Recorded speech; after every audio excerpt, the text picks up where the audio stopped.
Awal Desember 2025, banjir bandang melanda Sumatera, menyapu rumah dan harapan warga.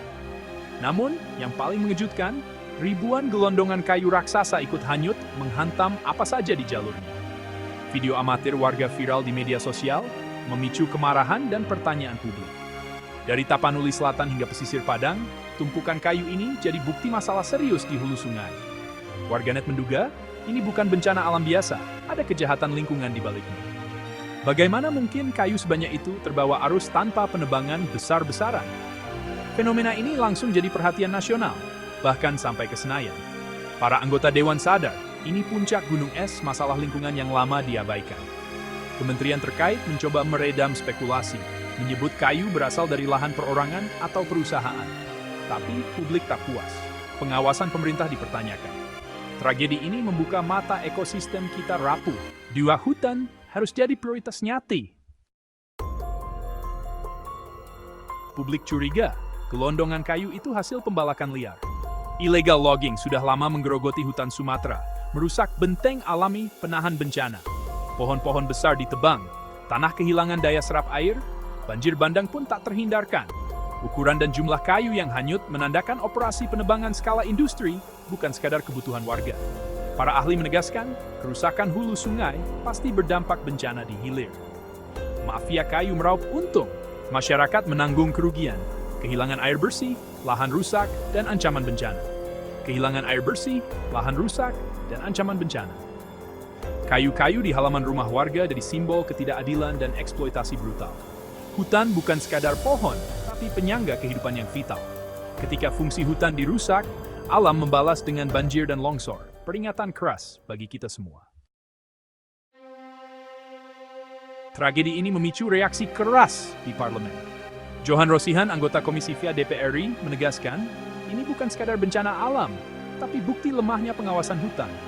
Tumpukan kayu jadi barang bukti kejahatan lingkungan dan kerusakan ekosistem. Pola kerusakan di hulu selalu berujung petaka di hilir. Dan ini terus berulang. Pemerintah tak bisa lagi berlindung di balik narasi bencana alam. Realita di lapangan jauh dari klaim keberhasilan pengelolaan hutan. DPR menuntut penegakan hukum tanpa kompromi terhadap mafia kayu. Lemahnya pengawasan membuat pelaku kejahatan lingkungan seolah kebal hukum. Tragedi ini harus jadi momentum investigasi dan penindakan tegas, bukan sekadar bantuan sosial. DPR RI bergerak cepat, memanggil Menteri Kehutanan untuk rapat dengar pendapat. Fokus utama, mengusut asal-usul gelondongan kayu dan meminta pertanggungjawaban atas bencana. Komisi IFI menyiapkan investigasi, membuka peta daerah aliran sungai, data tutupan lahan, dan audit izin pemanfaatan hutan.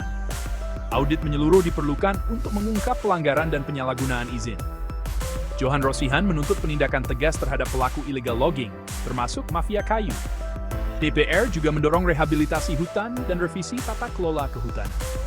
Reformasi besar-besaran diperlukan agar perlindungan hutan dan keselamatan rakyat jadi prioritas. Tujuannya, tragedi serupa tak terulang lagi. Banjir gelondongan kayu di Sumatera jadi pelajaran mahal, alam punya batas kesabaran. Fokus kita tak boleh hanya pada penanganan korban, tapi juga pencegahan bencana di masa depan. Rehabilitasi hutan dan daerah aliran sungai harus jadi prioritas nasional, bukan sekadar program seremonial. Pemerintah, masyarakat, dan swasta harus bersatu memulihkan ekosistem. Penegakan hukum tegas mutlak diperlukan. Tanpa sanksi berat, upaya rehabilitasi sia-sia. Pengawasan hutan harus diperkuat dengan teknologi dan partisipasi masyarakat lokal. Menjaga hutan berarti menjaga rumah kita bersama. Kesadaran ini harus ditanamkan sejak dini. Setiap individu punya peran, sekecil apapun, dalam menjaga kelestarian alam. Bencana di Sumatera jadi pengingat nasib kita terikat dengan nasib alam. Mari jadikan tragedi ini titik balik untuk Indonesia yang lebih hijau dan aman dari bencana.